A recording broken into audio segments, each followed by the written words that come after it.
AFC kirim tim khusus untuk pantau laga timnas Indonesia versus Bahrain. Begini tanggapan Erick Thohir. Media Korea Selatan turut soroti aksi Elkan Bagot yang tolak panggilan timnas Indonesia. Juventus menimbang nahoda baru. De Zerbi jadi kandidat pengganti Thiago Motta di Turin.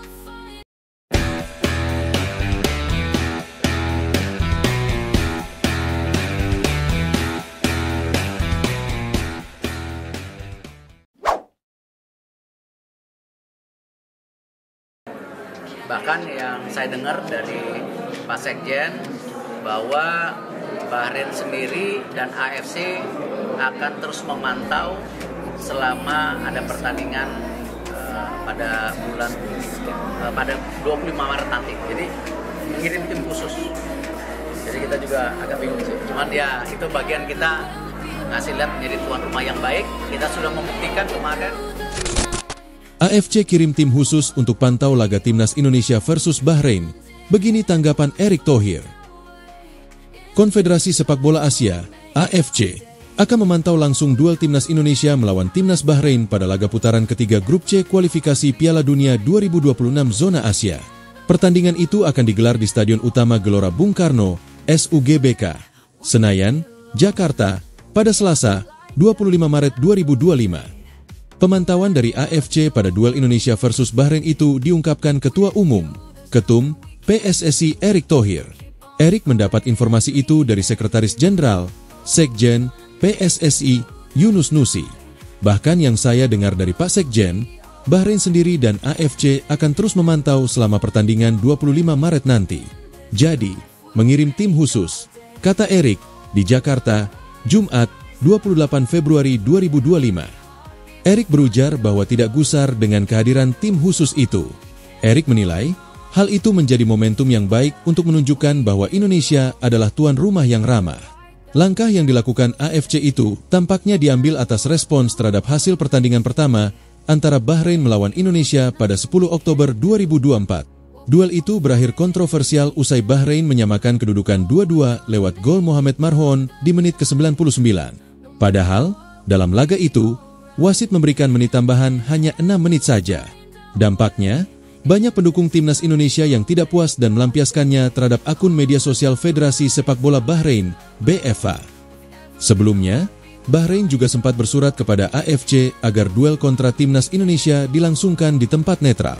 Namun, AFC tidak mengabulkan permintaan itu dan pertandingan kontra Indonesia tetap akan bergulir di markas Garuda.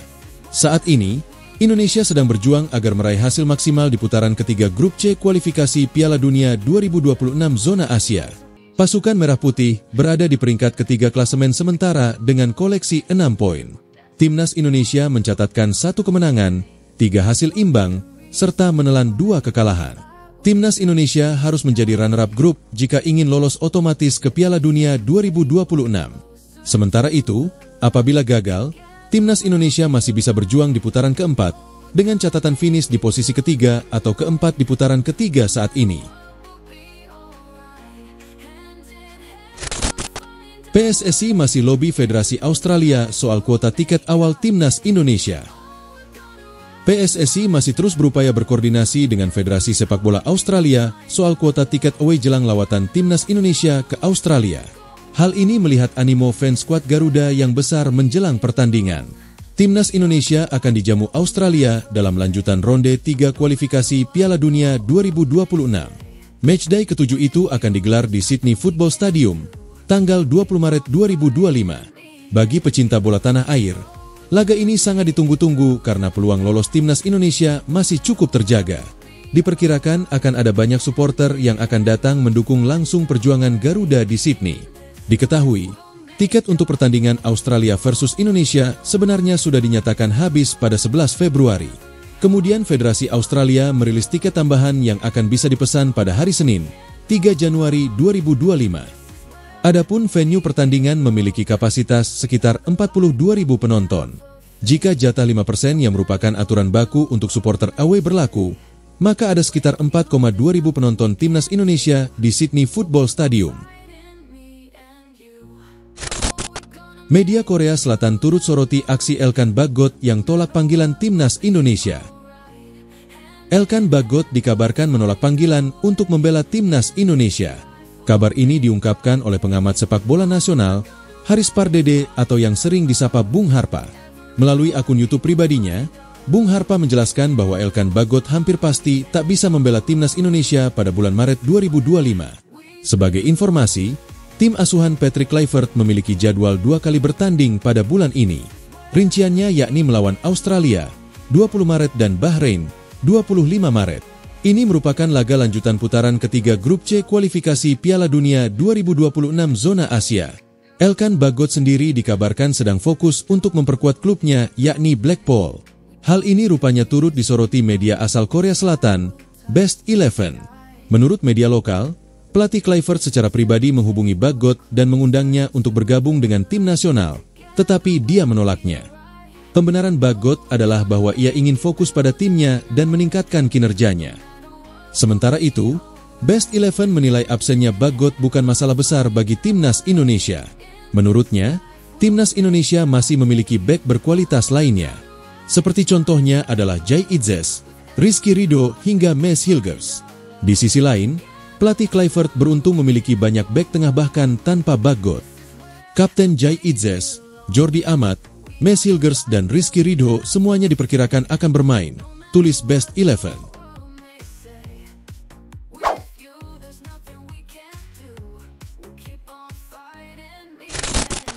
Hasil Napoli versus Inter Milan, skor 1-1. Inter Milan gagal memetik poin di lanjutan Serie A 2024-2025. Bertamu ke markas Napoli, Nerazzurri hanya mampu bermain imbang dengan skor 1-1. Inter Milan unggul di laga ini berkat gol Federico Di Marco di babak pertama. Namun Napoli mampu menyamakan kedudukan berkat gol Philip Billing di akhir babak kedua. Berkat 1 poin ini, Inter masih berada di puncak klasemen dengan raihan 58 poin. Sementara Napoli menguntit di peringkat kedua dengan raihan 57 poin. Hasil Manchester City versus Plymouth Argyle, skor 3-1. Manchester City sukses memetik kemenangan di babak kelima FA Cup 2024-2025. Menjamu Plymouth Argyle, The Citizens mampu menang dengan skor 3-1. Di laga ini, Plymouth sebenarnya unggul terlebih dahulu melalui gol Maxim Talovierov. Namun Manchester City mampu membalikan kedudukan berkat sepasang gol Nico O'Reilly dan 1 gol dari Kevin De Bruyne. Berkat kemenangan ini, Manchester City melangkah ke babak perempat final FA Cup 2024-2025. Lawan mereka akan ditentukan dalam undian yang digelar pada awal pekan depan. Hasil Real Betis versus Real Madrid, skor 2-1. Real Betis menjamu Real Madrid pada laga pekan ke-26 La Liga 2024-2025, Minggu 2 Maret dini hari waktu Indonesia Barat. Pada duel di Stadion Benito Villamarin itu, Real Betis meraih kemenangan penting dengan skor 2-1. Real Madrid memulai babak pertama dengan pertunjukan bagus. Luka Modric cukup dominan di lini tengah. Bahkan, pada menit ke-10, Madrid mampu membuka keunggulan lewat gol Brahim Diaz.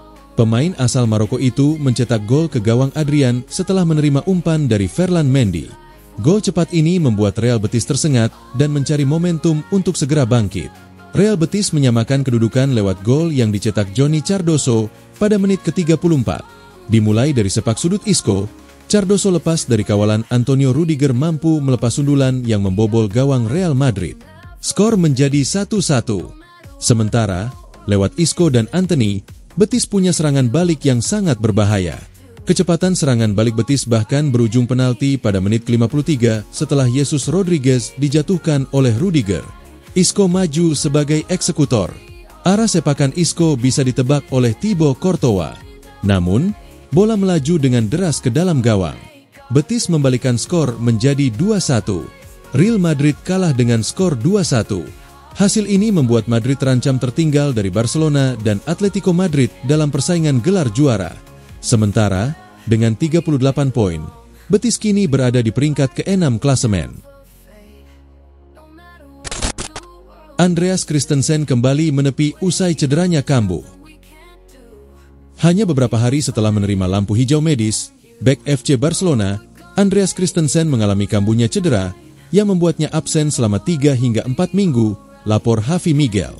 Christensen telah absen sejak akhir Januari karena cedera otot soleus kanan, tetapi kembali berlatih minggu lalu dan diizinkan pulang oleh staf medis pada Rabu lalu. Dengan demikian, diharapkan pemain internasional Denmark itu akan kembali masuk dalam skuad untuk pertandingan besok melawan Real Sociedad. Namun, selama konferensi persnya, manajer Hansi Flick memberikan kejutan dengan mengungkapkan bahwa Andreas Christensen sekali lagi cedera dan harus meninggalkan sesi latihan lebih awal.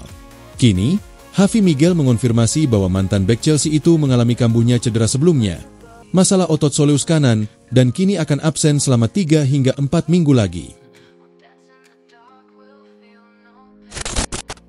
Juventus menimbang nahoda baru. De Zerbi jadi kandidat pengganti Thiago Motta di Turin.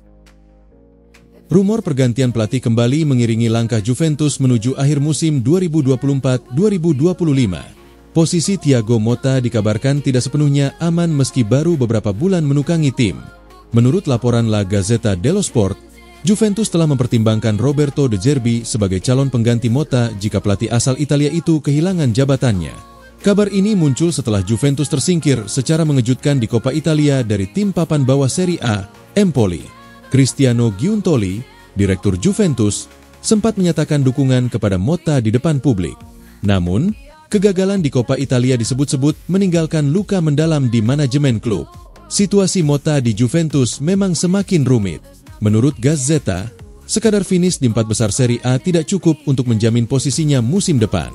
Hubungan Motta dengan sebagian pemain Juventus dilaporkan memburuk dalam beberapa pekan terakhir. Kondisi ruang ganti yang kurang harmonis ini membuat masa depan ex-gelandang timnas Italia tersebut berada di persimpangan. Jika ingin bertahan, Motta harus segera memperbaiki hasil di lapangan sekaligus merajut ulang chemistry dengan para pemain. Tanpa itu, manajemen Juventus diperkirakan tidak segan-segan mencari nahkoda baru untuk musim depan. Bagi Juventus, musim ini menjadi refleksi penuh ketidakpastian. Harapan akan era baru di bawah Thiago Motta perlahan tergerus oleh hasil-hasil yang tidak konsisten. De Zerbi kini hadir sebagai bayangan yang mengintai di balik ketidakpastian tersebut. Sosoknya dianggap mampu membawa angin segar lewat filosofi sepak bola menyerang yang progresif. Namun, Juventus bukan klub yang mudah puas dengan sekadar permainan atraktif. Hasil nyata di atas kertas tetap menjadi tolok ukur utama bagi siapapun yang menduduki kursi panas di Turin. Mulai betah, Marcus Rashford bakal pindah permanen ke Aston Villa. Ada spekulasi baru muncul terkait masa depan Marcus Rashford. Sang penyerang dilaporkan mulai mempertimbangkan serius untuk pindah permanen ke Aston Villa. Di musim 2024-2025 ini, Rashford memang mengalami situasi yang sulit di Manchester United. Performanya kembali jeblok sehingga ia diparkir Ruben Amorim selama 1 bulan dari skuad Setan Merah.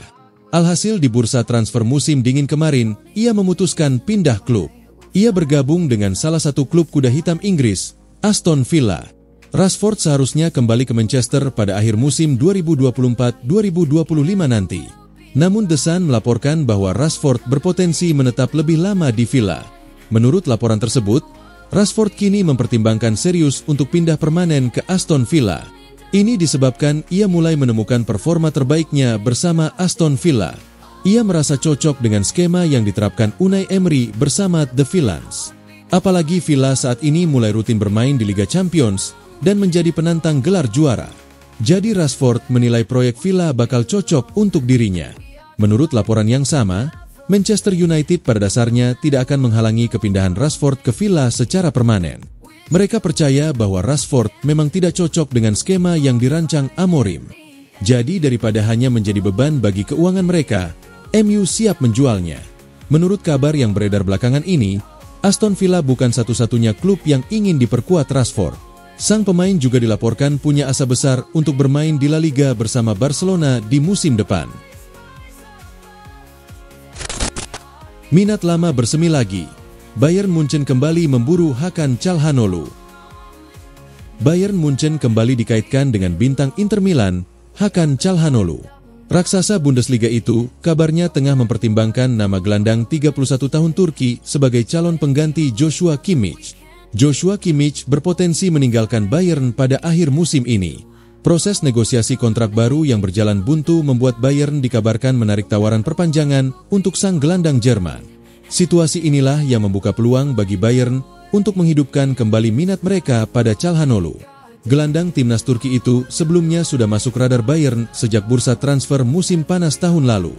Musim panas lalu, Bayern sempat melakukan pendekatan awal kepada Inter untuk Çalhanoğlu. Namun, saat itu, sang pemain menegaskan komitmennya untuk bertahan di Giuseppe Meazza. Meski demikian, Bayern belum menyerah sepenuhnya. Ketidakpastian masa depan Kimmich membuat nama Çalhanoğlu kembali masuk daftar incaran di Rotten. Meski Çalhanoğlu jadi target utama, Bayern tidak hanya terpaku pada satu nama. Beberapa opsi lain juga masuk dalam daftar incaran klub Bavaria tersebut. Laporan Tutto Mercato Web menyatakan bahwa Ilkay Gundogan, Frenkie de Jong, dan Martin Zubimendi juga dipantau Bayern. Ketiganya dianggap punya kualitas mumpuni untuk mengisi peran yang ditinggalkan Kimmich. Namun, minat lama pada Çalhanoğlu membuat namanya masih berada di posisi terdepan. Bayern diyakini siap mengajukan penawaran baru pada Inter di bursa transfer mendatang. Perkuat tim, bintang Wolverhampton ini masuk radar Arsenal. Daftar belanja Arsenal di musim panas nanti bertambah. Terbaru, The Gunners dilaporkan berminat untuk merekrut Ryan Aït-Nouri dari Wolverhampton. Di musim 2024-2025 ini, Arsenal sebenarnya tampil cukup impresif sejak awal musim. Namun performa mereka mulai jeblok ketika mereka dihantam badai cedera. Mikel Arteta tidak mau masalah kedalaman tim ini terulang di musim depan. Itulah mengapa ia ingin memperkuat timnya di bursa transfer musim panas nanti. Chalk Offside melaporkan bahwa Arteta ingin belanja bek kiri baru di musim panas nanti. Salah satu pemain yang ingin ia boyong adalah Ryan Aït-Nouri. Dengan kebutuhannya itu, Aït-Nouri dinilai Arteta jadi opsi yang bagus untuk timnya. Sang bek masih berusia 23 tahun. Namun ia sudah punya pengalaman yang kaya bermain di Premier League bersama Wolverhampton. Arteta menilai Aït-Nouri bisa menjadi investasi jangka panjang untuk timnya. Jadi ia memutuskan untuk merekrutnya di musim panas nanti.